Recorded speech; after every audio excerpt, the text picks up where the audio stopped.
Have you ever wondered if you truly grew up or if you simply disappeared too soon? It begins quietly, almost invisibly. You're 7 years old, sitting in a living room that feels too heavy for your small body.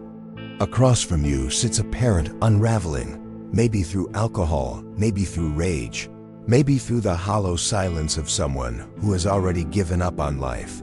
And without anyone saying a single word, something ancient stirs inside your young mind. If I don't hold this family together, no one will. That's the moment childhood ends. Not with a birthday, not with a rite of passage, but with an unspoken vow. From then on, you stop being a child in the full sense of the word. You smile when you're breaking inside. You cry less and listen more. You learn to scan the room before you speak, measuring the temperature of everyone's emotions, as if your survival depends on it.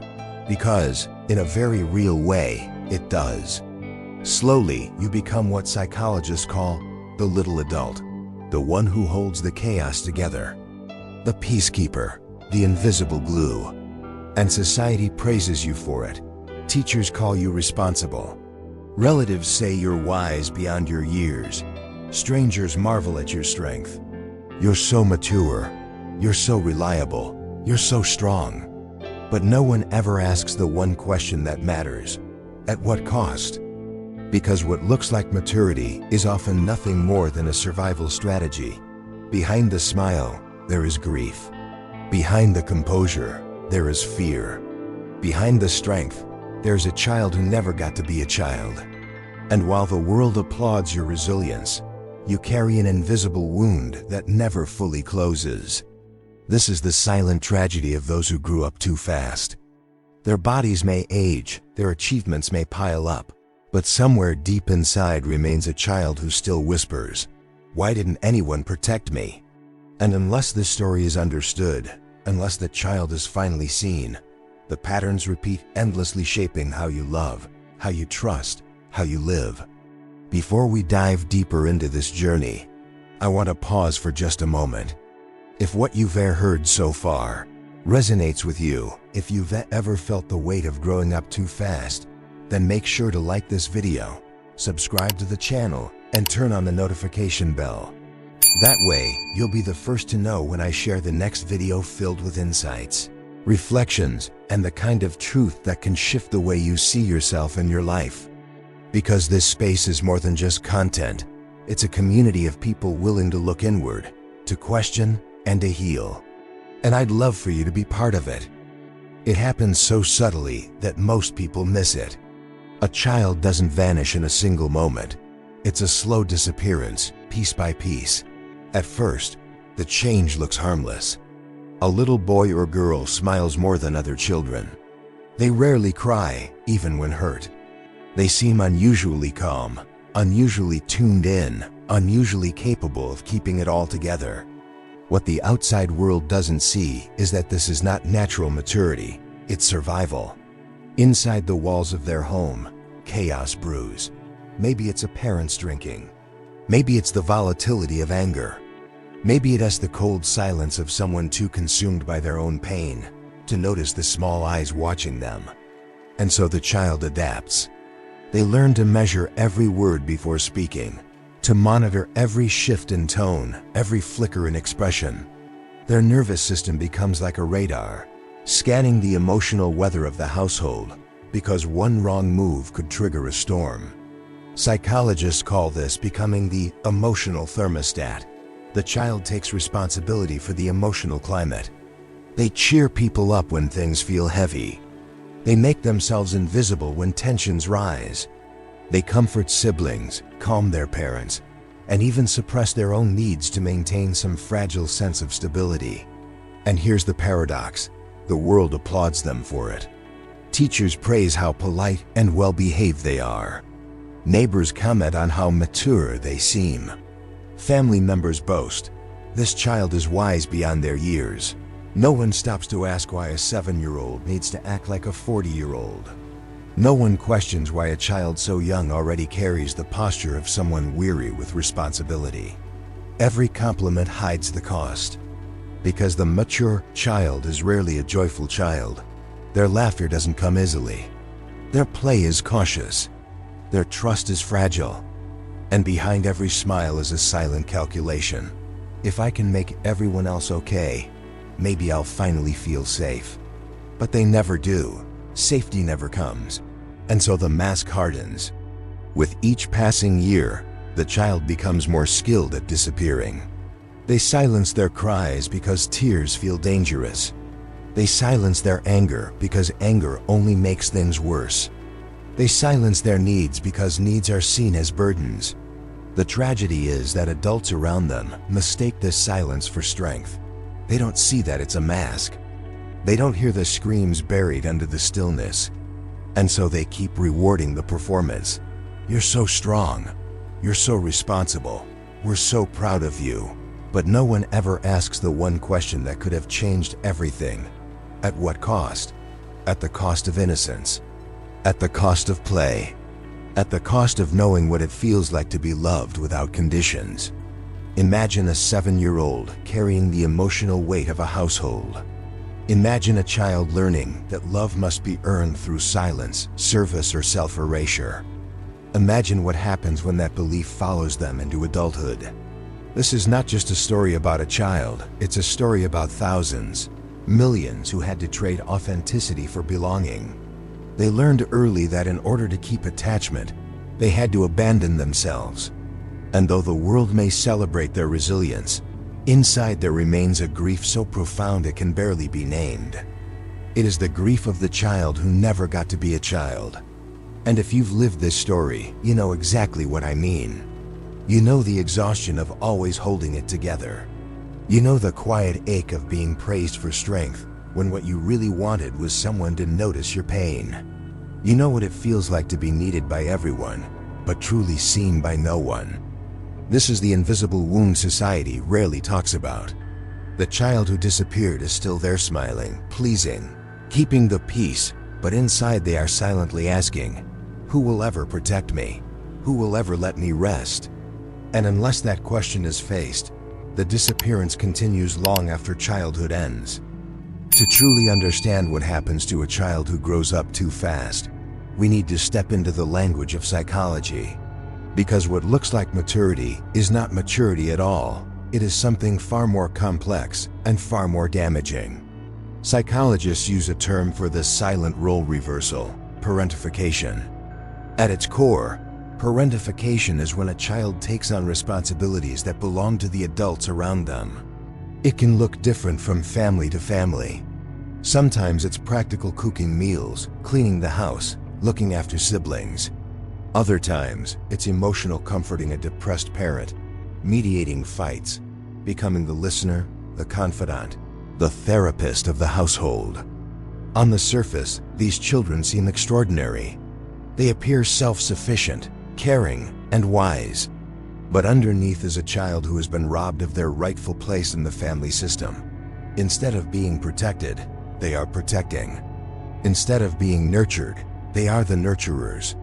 Instead of being allowed to rest in innocence, they are forced into the impossible role of caretaker. This isn't just a tough childhood. It is what psychologists call developmental trauma that does not come from a single catastrophic event, but from years of chronic misattunement, neglect, or role reversal. Unlike a broken bone, it doesn't leave a visible scar, but it reshapes the entire nervous system. One of the most common consequences is something called hypervigilance. This is when a child's nervous system gets locked into a state of constant alert. Imagine living as if danger could erupt at any moment. Your senses sharpen. Your body stays tense. You read faces, tones, silences with the precision of a detective, because missing a single cue could mean emotional chaos. Children who grow up this way become experts in walking on eggshells.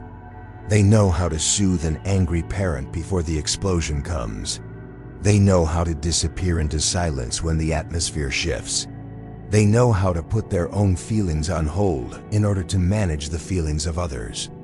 Over time, this state of hypervigilance becomes the baseline. The child's nervous system wires itself for survival, not safety. And here's the tragedy. Once wired, it doesn't simply vanish when the child turns 18. It follows them into adulthood, shaping how they relate to others, how they love, and how they see themselves. Think about what this means. If your earliest experiences taught you that peace is fragile, you will never fully relax. If your childhood showed you that love must be earned through self-sacrifice, you will grow into an adult who gives endlessly but struggles to receive. If you learned that your needs are dangerous, you will hide them so deeply that even you forget what they are. This is the unseen cost of developmental trauma. The child may grow into a competent adult, admired for their strength, independence, and resilience. But beneath the surface is a nervous system still bracing for impact, a heart that never truly learned what safety feels like, a soul that still longs for the simple gift of being held without condition. Parentification is not a badge of honor. Hypervigilance is not a personality trait. They are coping strategies. Intelligent, adaptive, and often life-saving in the moment, but devastating if they remain unexamined. Because what saved you as a child can imprison you as an adult. And so, when people tell you, you turned out fine, they miss the truth. Fine is a mask. Fine is a survival strategy. The fight or flight response is a nervous system that has never stopped scanning for danger, even in a quiet room. This is why Carl Jung once warned, until you make the unconscious conscious, it will direct your life and you will call it fate. Parentification and hypervigilance are not destiny. They are unconscious patterns. But until they are brought into awareness, they will keep repeating themselves over and over in every relationship, every career, every attempt at intimacy. And that's why naming this matters. Because once you see it for what it is, not maturity, not strength, but trauma, you open the door to something that felt impossible as a child. The chance to finally step out of survival mode and into life. Carl Jung once wrote, "There's no coming to consciousness without pain." Few lines in psychology are as unsettling, yet as liberating, as this. What Jung understood is that growth is never painless.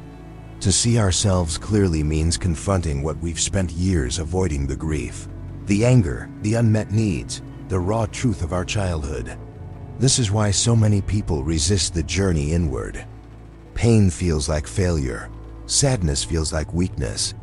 Anger feels like something to suppress. But Jung challenges us to see it differently. These emotions are not obstacles. They are gateways. They are not proof of brokenness, but proof that something real is finally surfacing. Consciousness is not born in comfort.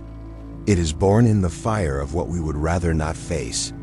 And here lies the paradox for the child who grew up too fast. Their entire survival strategy was built on avoiding pain, on hiding it, silencing it, masking it with strength. Yet the very path to healing requires them to do the opposite, to turn toward the pain they buried, to feel what was once too overwhelming to bear. Jung knew this was brutal, but he also knew it was the only way forward. Freud, in his own way, echoed this truth. He famously declared, "The child is father of the man." What he meant is simple but profound. Who we are as adults is inseparable from who we were as children.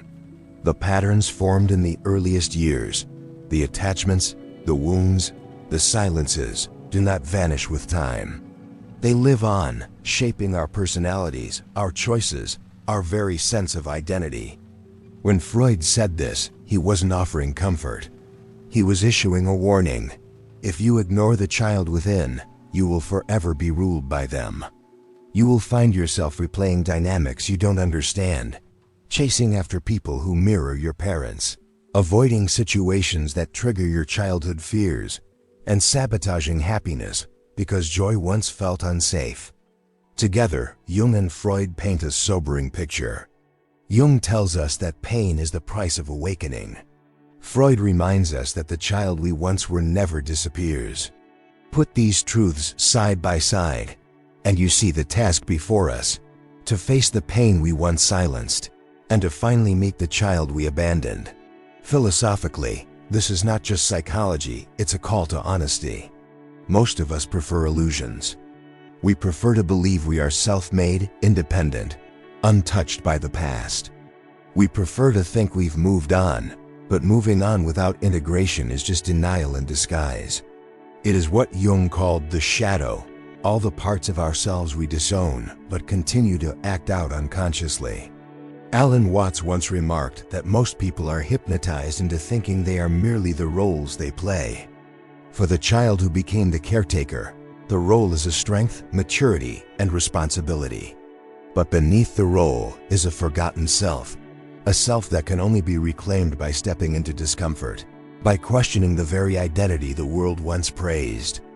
This is where philosophy and psychology intersect, the recognition that suffering is not a mistake, but a messenger. Pain is not proof you're broken. It's proof you're alive, proof that something in you is demanding to be seen. Jung, Freud, Watts, they all, in different ways, point to the same truth, that healing begins not by escaping suffering, but by understanding it. And so, if you feel the ache of a childhood that ended too soon, know this: that ache is not a curse. It is an invitation. It is your psyche urging you to stop pretending, to stop performing, to stop carrying roles that were never yours to begin with. It is asking you to return not to the illusion of strength, but to the authenticity of being. Because until you honor the pain of the child you once were, you will never truly become the adult you are meant to be. Childhood ends, but its lessons do not.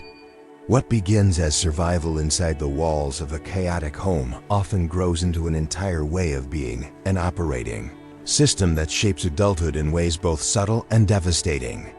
The first and most painful consequence is the inability to ever truly feel safe. For the child who grew up too fast, safety was always conditional, always fragile, always dependent on keeping others calm. And so, as an adult, even in moments of peace, the nervous system whispers, "This won't last." Silence feels suspicious. Calm feels temporary. Happiness feels like a debt waiting to be collected. This constant scanning for danger creates a second consequence: hyper-independence. Adults who were once parentified children often carry an unshakable belief that no one can truly be relied on. After all, the people who were supposed to protect them once collapsed, disappeared, or placed the burden on their shoulders. The lesson is written deep into their bones. If I don't do it myself, it won't get done. If I let someone in, I'll be let down. On the outside, this looks admirable.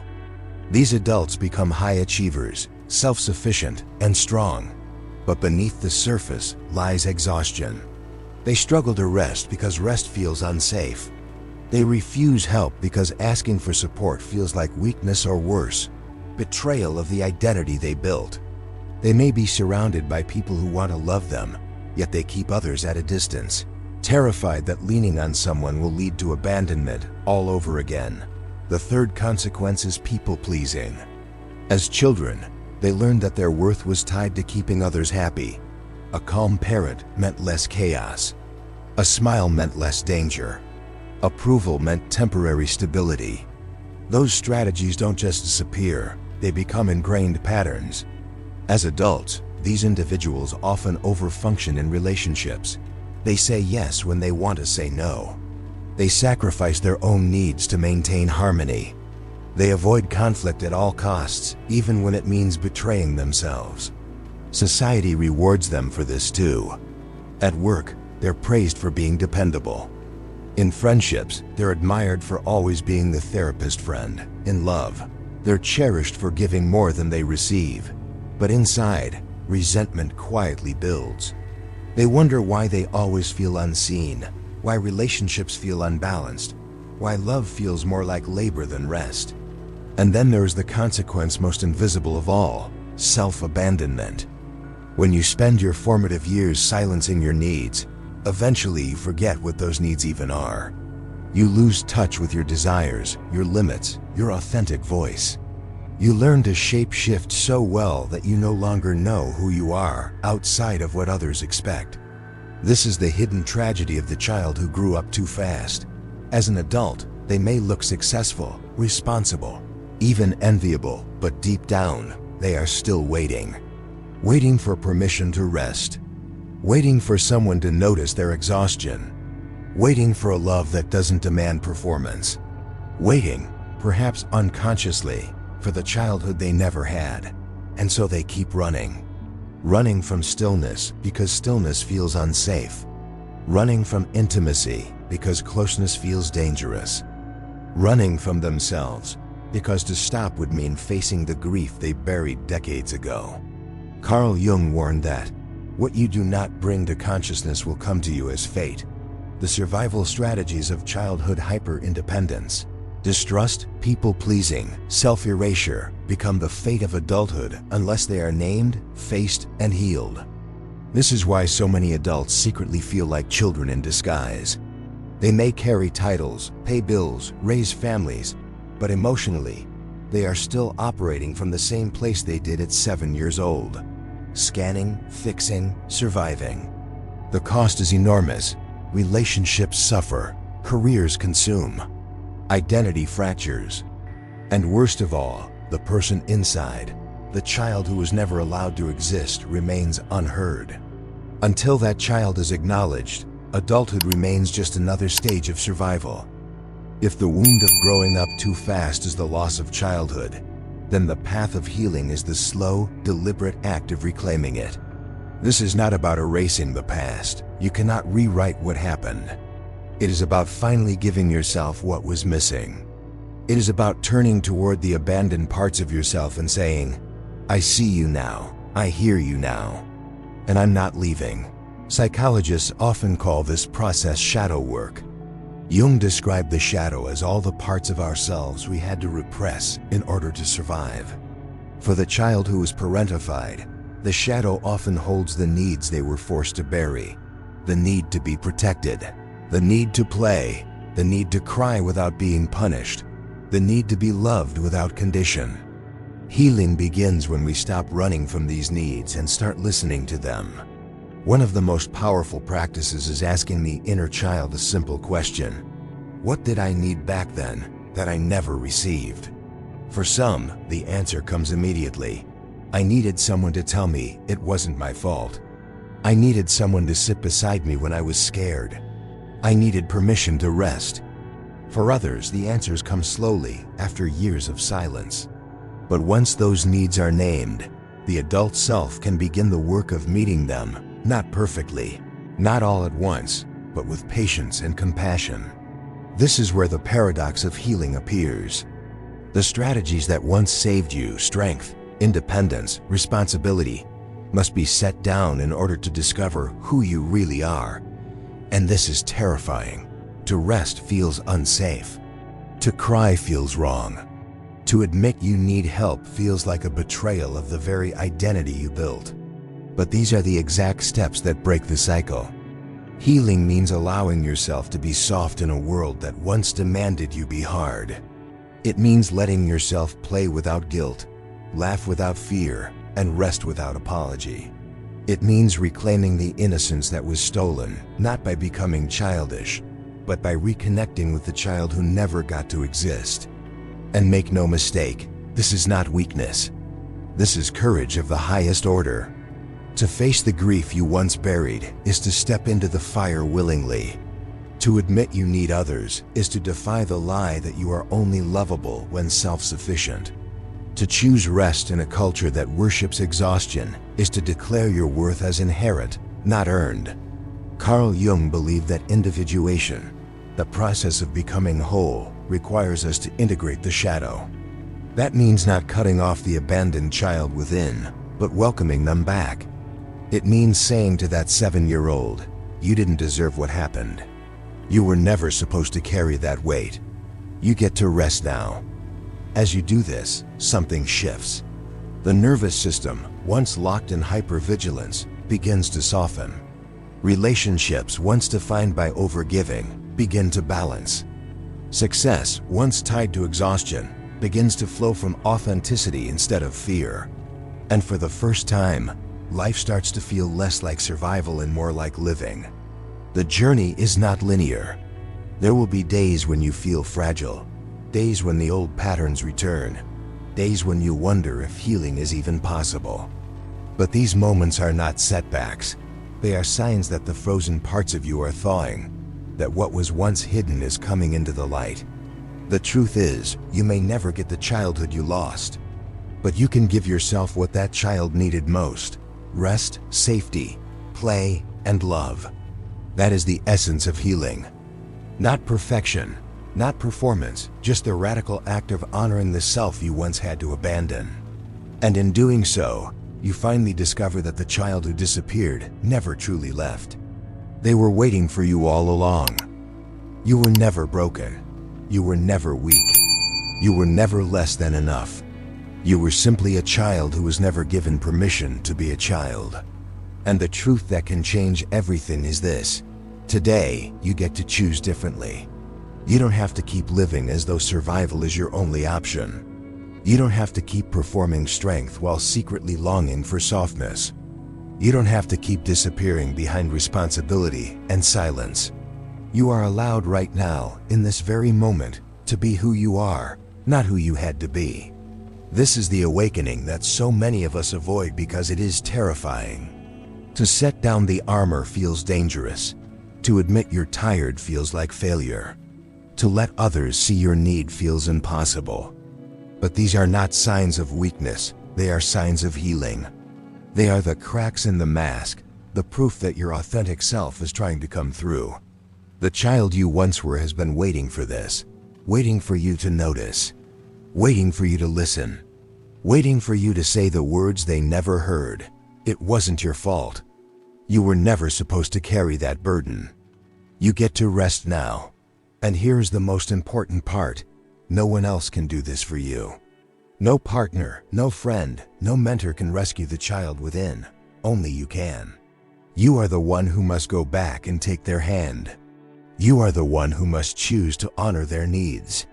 You are the one who must rewrite the story, not by erasing the pain, but by transforming it into wisdom, compassion, and freedom. Carl Jung believed that wholeness comes not from rejecting our wounds, but from integrating them. Freud reminded us that the child is always present in the adult. And now it is your turn to embody those truths, not as abstract theories, but as lived reality. So pause, just for a moment, stop running.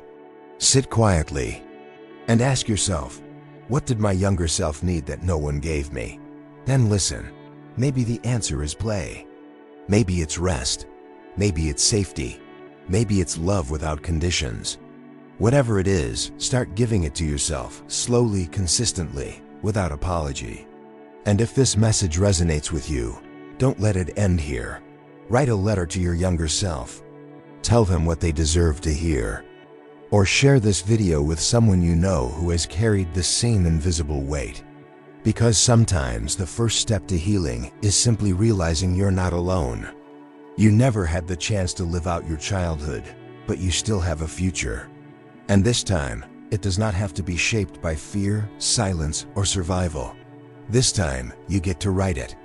Not as the exhausted caretaker, not as the invisible peacemaker, but as the whole, authentic, fully alive self you were always meant to be. So ask yourself one final question. If you no longer had to be strong all the time, who could you finally become? The answer to that question is not just your healing, it is your liberation. If this message spoke to something deep inside you, don't let it end here. Take a moment to like this video, subscribe to the channel, and turn on the notification bell so you won't miss the next awakening conversation we share together. And I'd love to hear from you. Drop a comment below and let me know what part of this video resonated with you the most. What lesson, what truth, what moment stayed with you?